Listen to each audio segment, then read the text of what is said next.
അസ്സലാമു അലൈക്കും വറഹ്മത്തുള്ളാ. ദാവാനുഭവങ്ങൾ 31.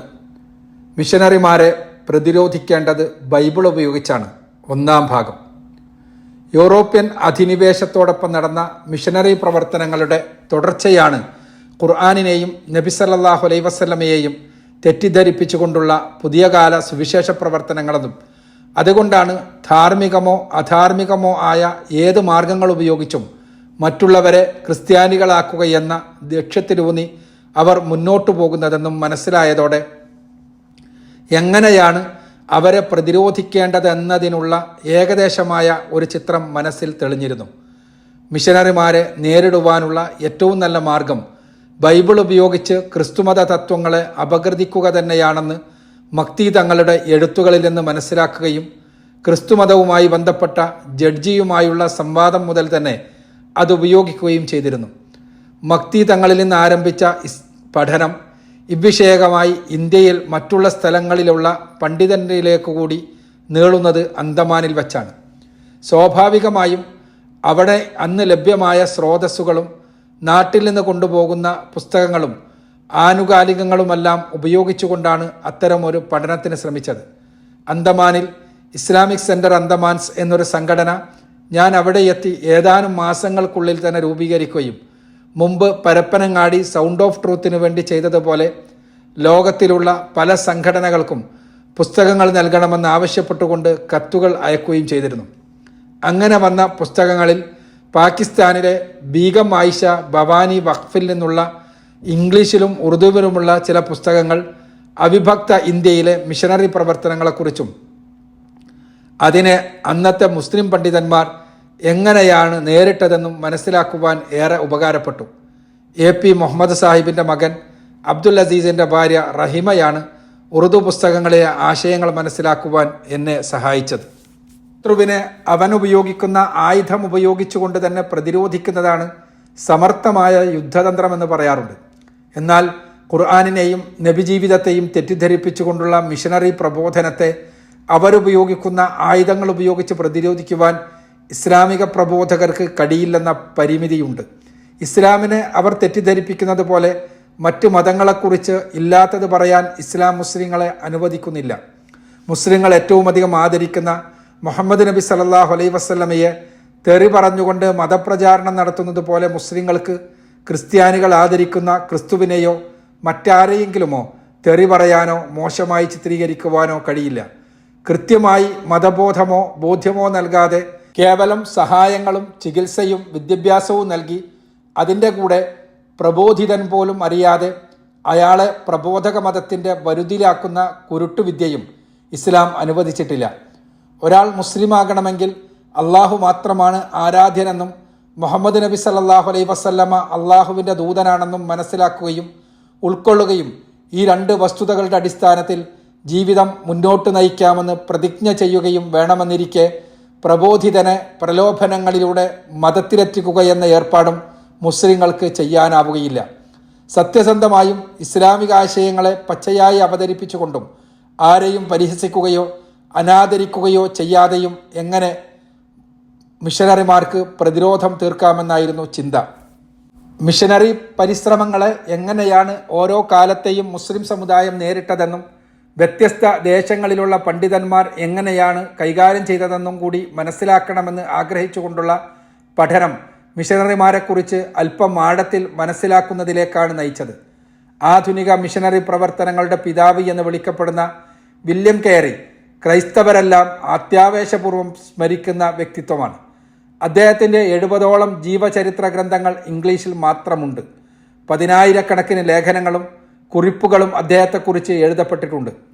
1761 ഓഗസ്റ്റ് 11 ഇംഗ്ലണ്ടിൽ ജനിച്ച 1793 നവംബർ 11 തൻ്റെ 32-ാം വയസ്സിൽ ഭാര്യ ഡൊറോത്തിയെയും മക്കളെയും കൂട്ടി സുവിശേഷമെത്തിക്കുക എന്ന ലക്ഷ്യത്തോടെ ഇന്ത്യയിലേക്ക് കപ്പൽ കയറിയ, തൻ്റെ 30-ാം വയസ്സിൽ തന്നെ English, Greek, Hebrew, Latin, Dutch ഭാഷകളെല്ലാം സ്വായത്തമാക്കിയിരുന്ന 40 ഭാഷകളിലേക്ക് ബൈബിൾ ഭാഷാന്തരം ചെയ്യാൻ നേതൃത്വം നൽകിയ, പഞ്ചാബി, തെലുഗു, സംസ്കൃത ഭാഷകളിലുള്ള നിഘണ്ടുകൾ തയ്യാറാക്കി ആ ഭാഷകളിലേക്ക് ബൈബിൾ പരിഭാഷ ചെയ്യാൻ സഹായിച്ച 19 മിഷൻ സ്റ്റേഷനുകൾ സ്ഥാപിച്ചുകൊണ്ട് മിഷനറി പ്രവർത്തനങ്ങളെ വ്യാപിപ്പിച്ച, 200-ലധികം ഗ്രാമീണ സ്കൂളുകൾ സ്ഥാപിക്കുന്നതിന് നേതൃത്വം നൽകിക്കൊണ്ട് വിദ്യാഭ്യാസ പ്രവർത്തനങ്ങളിലൂടെ ക്രൈസ്തവവൽക്കരണം എങ്ങനെ സാധിക്കാമെന്ന് പ്രായോഗികമായി കാണിച്ചു കൊടുത്ത, മറ്റ് മതവിശ്വാസികൾക്കിടയിൽ ക്രൈസ്തവ പ്രചാരണം നടത്തുവാൻ പറ്റുന്ന ഭാരതീയരെ വളർത്തിയെടുക്കുകയെന്ന ലക്ഷ്യത്തോടെ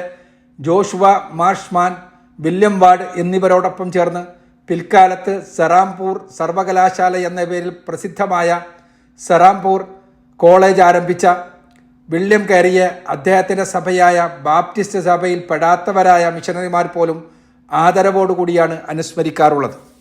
വില്യം കാരി തൻ്റെ പ്രാകൃതരെ മതം മാറ്റുന്നതിനുള്ള മാർഗങ്ങൾ ഉപയോഗിക്കുകയെന്ന ക്രിസ്ത്യാനികളുടെ ബാധ്യതയെക്കുറിച്ച് അന്വേഷണം, An Enquiry of the Obligations of Christians to Use Means for the Conversion of Heathens എന്ന ലഘു പുസ്തകമെഴുതുന്നത് ഇന്ത്യയിലേക്ക് വരുന്നതിന് ഒരു വർഷം മുമ്പ് 1792 പ്രൊട്ടസ്റ്റന്റ് മിഷൻ പ്രസ്ഥാനത്തിൻ്റെ അടിസ്ഥാന പ്രമാണമായി പരിഗണിക്കപ്പെടുന്ന ഈ പുസ്തകത്തിൻ്റെ അടിസ്ഥാനത്തിൽ ഇംഗ്ലണ്ടിലെ കെറ്ററിങ്ങിൽ ചേർന്ന മിഷനറിമാരുടെ യോഗത്തിൽ വെച്ചാണ് ബാപ്റ്റിസ്റ്റ് മിഷനറി സൊസൈറ്റി രൂപീകരിക്കപ്പെടുന്നത്. ആ യോഗത്തിൻ്റെ തീരുമാനപ്രകാരമാണ് വില്യം കാരിയും കുടുംബവും ഇന്ത്യയിലേക്ക് കപ്പൽ കയറുന്നത്.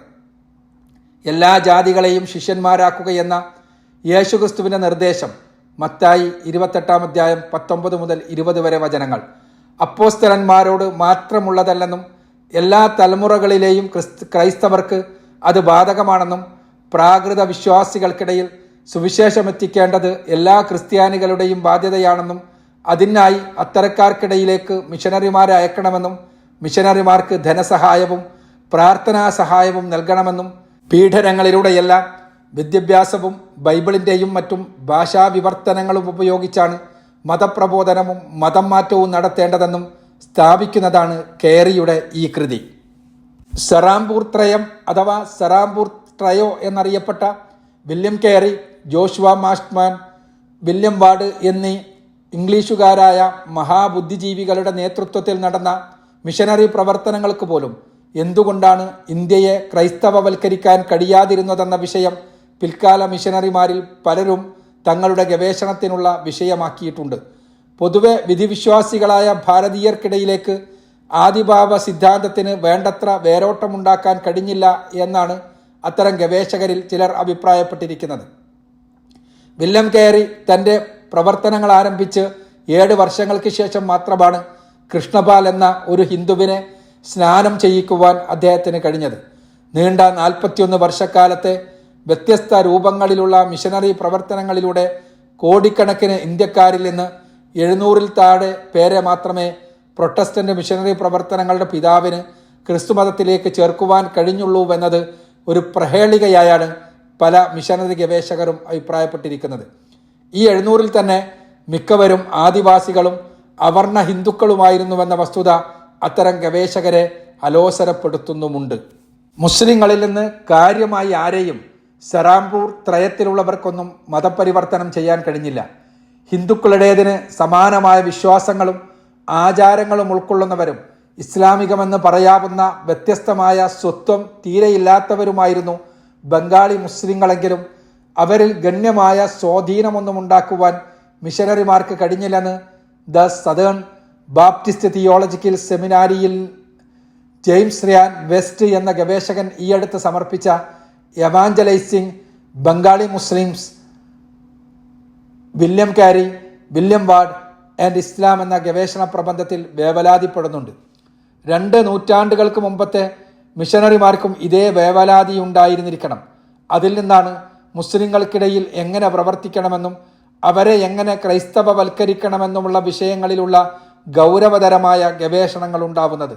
ഈ ഗവേഷണങ്ങളുടെ വെളിച്ചത്തിലാണ് മുസ്ലിങ്ങളെ ക്രൈസ്തവവൽക്കരിക്കുന്നതിനായുള്ള സമഗ്രമായ പദ്ധതികൾ ആവിഷ്കരിക്കപ്പെടുന്നത്.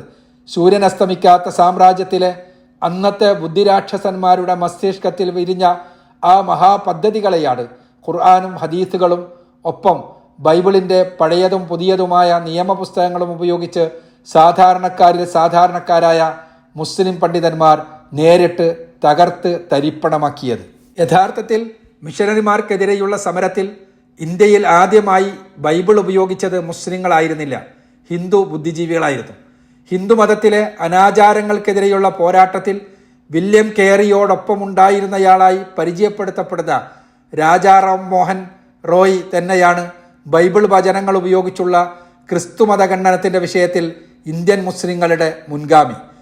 പ്രകൃതിയിൽ നിന്ന് തന്നെ മനസ്സിലാക്കാനാവുന്ന ഏകദൈവത്തിലുള്ള വിശ്വാസമാണ് ശരിയും യുക്തിപരവുമെന്നും സൃഷ്ടിപൂജയും വിഗ്രഹപൂജയുമെല്ലാം തെറ്റാണെന്നും സ്ഥാപിച്ചുകൊണ്ട് 1803 തൻ്റെ 32-ാം വയസ്സിൽ ഏകദൈവ വിശ്വാസികൾക്കൊരു സമ്മാനം തുഹ്ഫത്തുൽ മുവഹിദീൻ എന്ന പുസ്തകമെഴുതി ഹിന്ദുമത പരിഷ്കരണ രംഗത്തേക്ക് കടന്ന അദ്ദേഹമാണ് ബൈബിൾ ഉപയോഗിച്ച് മിഷനറിമാരെ നേരിട്ട ആദ്യത്തെ ഇന്ത്യൻ പണ്ഡിതനെന്ന് പറയാം. ഇസ്ലാമിനോട് ഏറെ താല്പര്യമുണ്ടായിരുന്ന പണ്ഡിതനായിരുന്നു അദ്ദേഹം.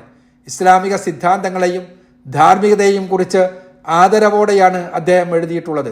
സൃഷ്ടിപൂജയെ എതിർക്കുകയും സ്രഷ്ടാവ് മാത്രമാണ് ആരാധ്യനെന്ന് പഠിപ്പിക്കുകയും ബുദ്ധി ഉപയോഗിക്കുവാൻ പ്രചോദിപ്പിക്കുകയും ചെയ്യുന്ന ഖുർആനിനെ പേർഷ്യൻ ഭാഷയിൽ എഴുതിയ തൻ്റെ തുഹ്ഫയിൽ അദ്ദേഹം ഏറെ പുകഴ്ത്തുന്നുണ്ട്. 1820 ഇംഗ്ലീഷിൽ എഴുതിയ ക്രിസ്തുവിൻ്റെ ധർമ്മോപദേശങ്ങൾ, സമാധാനത്തിനും സന്തോഷത്തിനുമുള്ള മാർഗരേഖ, the precepts of Jesus, the guide to peace and happiness എന്ന പുസ്തകത്തിലാണ് ത്രിയേകത്വവും പാപപരിഹാര സിദ്ധാന്തവും ശരിയല്ലെന്നും ധാർമ്മികത പഠിപ്പിക്കാനായി വന്ന ക്രിസ്തു യഥാർത്ഥത്തിൽ നല്ലൊരു മനുഷ്യൻ മാത്രമായിരുന്നുവെന്നും ബൈബിൾ വചനങ്ങൾ ഉദ്ധരിച്ചുകൊണ്ട് രാജാറാം മോഹൻ റോയ് സ്ഥാപിക്കാൻ ശ്രമിക്കുന്നത്. തൻ്റെ വാദങ്ങൾക്ക് മിഷനറിയായ ഡോക്ടർ ജോഷുവ മാർഷ്മാൻ എഴുതിയ വിമർശനങ്ങൾക്കുള്ള മറുപടി ഉൾക്കൊള്ളിച്ചുകൊണ്ട് 1823 എഴുതിയ final appeal to the Christian public in defence of the precepts of Jesus എന്ന പുസ്തകം പ്രസിദ്ധീകരിച്ചിരിക്കുന്നത് ലണ്ടനിലെ യൂണിറ്റേറിയൻ സൊസൈറ്റിയാണ്. സതി മുതലായ അനാചാരങ്ങൾക്കെതിരെ അദ്ദേഹം എഴുതിയ പുസ്തകങ്ങളും ദ പ്രീസെപ്റ്റ്സ് ഓഫ് ജീസസിൻ്റെ ആദ്യ പതിപ്പുമെല്ലാം മുദ്രണം ചെയ്ത കൽക്കട്ടയിലെ ബാപ്റ്റിസ്റ്റ് മിഷൻ പ്രസ് ഈ പുസ്തകം മുദ്രണം ചെയ്യാൻ കഴിയില്ലെന്ന് അറിയിച്ചതിനാലാണ് ലണ്ടനിൽ നിന്ന് ഇത് പ്രസിദ്ധീകരിക്കേണ്ടി വന്നതെന്ന് പുസ്തകത്തിൻ്റെ തുടക്കത്തിൽ പ്രത്യേകമായി പരാമർശിക്കുന്നുണ്ട്. സതിയെയും ബാലവിവാഹത്തെയും പോലെയുള്ള അനാചാരങ്ങൾക്കെതിരെയുള്ള സമരത്തിൽ റോയിയോടൊപ്പമുണ്ടായിരുന്നയാളായി പരിചയപ്പെടുത്തപ്പെടുന്ന വില്യം കേറിയും അദ്ദേഹത്തിൻ്റെ ബാപ്റ്റിസ്റ്റ് മിഷനുമെല്ലാം ബൈബിൾ ഉപയോഗിച്ച് ക്രിസ്തുമത ഖണ്ഡനം നടത്താൻ തുടങ്ങിയപ്പോഴേക്ക് അവരുടെ ശാസ്ത്രമം പരസ്യമായി പ്രകടിപ്പിക്കാൻ തുടങ്ങിയെന്നാണ് ഇത് വ്യക്തമാക്കുന്നത്. ഇസ്ലാമിക സംസ്കാരത്തിൻ്റെയും പഠനങ്ങളുടെയും അന്നത്തെ കേന്ദ്രങ്ങളിൽ പ്രധാനപ്പെട്ട ആഗ്രയിലേക്ക് ബ്രിട്ടീഷ് സർക്കാരിൻ്റെ വടക്കു പടിഞ്ഞാറൻ പ്രവിശ്യയുടെ ഭരണകേന്ദ്രം മാറുന്നത് മുസ്ലിങ്ങൾക്കിടയിലെ സുവിശേഷ പ്രവർത്തനം എന്ന ലക്ഷ്യത്തോടെയാണ്. 1813 ചാർട്ടർ ആക്ടിന് ശേഷം മുസ്ലിം കേന്ദ്രങ്ങളായ ആഗ്രയും ലക്നോയുമെല്ലാം മിഷനറിമാരെ കൊണ്ട് നിറഞ്ഞു. ക്രൈസ്തവതയുമായി ഇസ്ലാം യോജിക്കുന്നതും വിയോജിക്കുന്നതുമെല്ലാം എവിടെയൊക്കെയാണെന്ന വിഷയത്തിൽ വേണ്ടത്ര വിവരമില്ലാത്ത സാധാരണക്കാരായ മുസ്ലിം പണ്ഡിതരുമായി മതാന്തര സംവാദങ്ങൾ നടത്തുകയും അവരെ പരാജയപ്പെടുത്തി ഇസ്ലാമിനെ തകർക്കുകയുമായിരുന്നു അന്നത്തെ മിഷനറിമാരുടെ രീതി. ഇസ്ലാമിനെ തെറ്റിദ്ധരിപ്പിക്കുകയും ഖുർആനിനെ വിമർശിക്കുകയും പ്രവാചകൻ സല്ലല്ലാഹു അലൈഹി വസല്ലമയെ പരിഹസിക്കുകയും ചെയ്തുകൊണ്ടുള്ള ലഘുലേഖകളും പുസ്തകങ്ങളും മുസ്ലിങ്ങൾക്കിടയിൽ വിതരണം ചെയ്യുകയായിരുന്നു മറ്റൊരു രീതി. അതിനായി ലോകത്തിൻ്റെ വിവിധ ഭാഗങ്ങളിൽ നിന്ന് പരിശീലനം ലഭിച്ച മിഷനറിമാർ ഇന്ത്യയിലെത്തി. ഇസ്ലാമിനെക്കുറിച്ച അക്കാദമിക പഠനങ്ങൾക്കകത്ത് വിഷം പുരുട്ടുന്നതിൽ വിദഗ്ധരായ ഓറിയന്റലിസ്റ്റുകളുടെയും നേർക്കുനേരെ ഇസ്ലാമിനെ തമസ്കരിക്കുവാൻ പ്രാഗൽഭ്യം തെളിയിച്ച മിഷനറിമാരുടെയും വിഹാര കേന്ദ്രമായി ഇന്ത്യ മാറുന്നത് മുസ്ലിങ്ങളെ ക്രൈസ്തവവൽക്കരിക്കുകയെന്ന ലക്ഷ്യത്തോടെയാണ്. ആ ലക്ഷ്യത്തെയാണ് ആശയ സമരങ്ങളിലൂടെ സാധാരണക്കാരായ മുസ്ലിം പണ്ഡിതന്മാർ തകർത്തു തോൽപ്പിച്ചത്. കോഹിനൂർ രത്നം ഇന്ത്യയിൽ നിന്നെടുത്ത ബ്രിട്ടൻ അതിനു പകരമായി അതിനേക്കാൾ വിലയുള്ള ക്രിസ്തുമതമാകുന്ന രത്നം ഇന്ത്യക്കാർക്ക് തിരിച്ചു നൽകാൻ കടപ്പെട്ടിരിക്കുന്നുവെന്ന് പ്രഖ്യാപിച്ച് തീവ്രമായ സുവിശേഷ പ്രചാരണം ലക്ഷ്യമാക്കിക്കൊണ്ട് ചർച്ച് ഓഫ് ഇംഗ്ലണ്ടിൻ്റെ മിനിസ്റ്ററായിരുന്ന റവറൻ മിഡ്ഗലി ജോൺ ജെന്നിങ്സ് ഇന്ത്യയിലെത്തുന്നത് 1832 ദീർഘമായ 2 ദശാബ്ദക്കാലം ഇന്ത്യയെ പഠിച്ച ശേഷമാണ് അദ്ദേഹം മുസ്ലിങ്ങൾ തിങ്ങിപ്പാർക്കുന്ന ഡൽഹിയിലാണ് തൻ്റെ പ്രവർത്തന കേന്ദ്രമെന്ന് തീരുമാനിക്കുകയും 1851 ചെങ്കോട്ടയുടെ ലാഹോർ ഗേറ്റിനോട് ചേർന്ന് ബ്രിട്ടീഷ് ഉദ്യോഗസ്ഥരുടെ സഹായത്തോടെ താമസവും പ്രവർത്തനങ്ങളും കേന്ദ്രീകരിക്കുകയും ചെയ്തത്. 1852 ഡൽഹി ആസ്ഥാനമാക്കി society for the propagation of the gospels mission സ്ഥാപിക്കുകയും അതിൻ്റെ കീഴിൽ മുസ്ലിങ്ങൾക്കിടയിൽ സുവിശേഷ പ്രവർത്തനങ്ങൾ വ്യാപകമാക്കുകയും ചെയ്തത് ഈ ഉദ്ദേശത്തോടു കൂടിയാണ്. ഇസ്ലാമിക തത്വങ്ങളെ ചോദ്യം ചെയ്യുകയും ക്രിസ്തുമതത്തിൻ്റെ ശ്രേഷ്ഠതയെക്കുറിച്ച് പ്രചാരണം നടത്തുകയും ചെയ്തത് വഴി ആരെയും മതം മാറ്റുവാൻ കഴിഞ്ഞില്ലെങ്കിലും മുസ്ലിങ്ങളെ പൂർണ്ണമായും ഈസ്റ്റ് ഇന്ത്യ കമ്പനിക്ക് എതിരായി തീർക്കാൻ അദ്ദേഹത്തിൻ്റെ പ്രവർത്തനങ്ങൾ നിമിത്തമായി. സാധാരണക്കാരായ മുസ്ലിങ്ങളെപ്പോലും ക്രിസ്തു രക്തത്തിലൂടെയുള്ള പാപപരിഹാരമെന്ന പ്രധാനപ്പെട്ട സുവിശേഷ തത്വം ബോധിപ്പിക്കുവാൻ തങ്ങളുടെ പ്രവർത്തനങ്ങൾ വഴി സാധിക്കാതെ നിരാശപ്പെടുകയാണ് അദ്ദേഹവും സഹപ്രവർത്തകരും ചെയ്തത്. റവറൻഡ് ജോൺ ജെന്നിങ്സിനെ പോലെയുള്ള നിരവധി പേരുടെ പാഴായിപ്പോല മിഷനറി പ്രവർത്തനങ്ങളെക്കുറിച്ച് സ്റ്റീഫൻ നീൽ എഴുതിയ history of Christianity in India 1707 to 1858 കാണാൻ കഴിയും. മുസ്ലിങ്ങൾ തിങ്ങിപ്പാർക്കുന്ന നഗരമായ കൽക്കട്ടയിലെ ആംഗ്ലിക്കൻ ബിഷപ്പായി 1823 നിയോഗിക്കപ്പെട്ട എഡ്മണ്ട്സ് റെജിനാൾഡ് ഹെബറാണ് മുസ്ലിങ്ങളെ ക്രിസ്ത്യാനികളാക്കാൻ ശ്രമിച്ച പ്രധാനപ്പെട്ട മറ്റൊരു മിഷനറി. താൻ പ്രവർത്തിച്ച 3 വർഷത്തിനുള്ളിൽ തന്നെ ഇസ്ലാം അവഹേളനങ്ങളിലൂടെയും ക്രിസ്തീയ ഭക്തിഗാനങ്ങളിലൂടെയും വിമർശന പുസ്തകങ്ങളിലൂടെയുമെല്ലാം മുസ്ലിങ്ങളെ ക്രിസ്ത്യാനികളാക്കാൻ അദ്ദേഹം ശ്രമിച്ചെങ്കിലും അവിടെയും ഫലം നാസ്തിയായിരുന്നു. 1861 പ്രസിദ്ധീകരിക്കപ്പെട്ട അദ്ദേഹത്തിൻ്റെ രചനകളുടെ സമാഹാരമായ the life and works of bishop ഹെർബ എന്ന കൃതിയിലെ 7-8 അധ്യായങ്ങൾ കൽക്കട്ടയിലെ അദ്ദേഹത്തിൻ്റെ ജീവിതത്തെയും പ്രവർത്തനങ്ങളെയും കുറിച്ചാണ് പ്രതിപാദിക്കുന്നത്. കൽക്കട്ടയിൽ നിന്ന് മുസ്ലിങ്ങളെയൊന്നും ക്രിസ്ത്യാനികളാക്കാൻ കഴിയാത്തതിലുള്ള നിരാശ അദ്ദേഹത്തിൻ്റെ എഴുത്തുകളിൽ പ്രതിഫലിക്കുന്നുണ്ട്. മിഷനറിമാരെന്ന് സ്വയം പ്രഖ്യാപിച്ചവർ മാത്രമല്ല, ഭരണാധികാരികളും ഈ ക്രൈസ്തവ പ്രചാരണത്തിൽ സജീവമായിരുന്നു.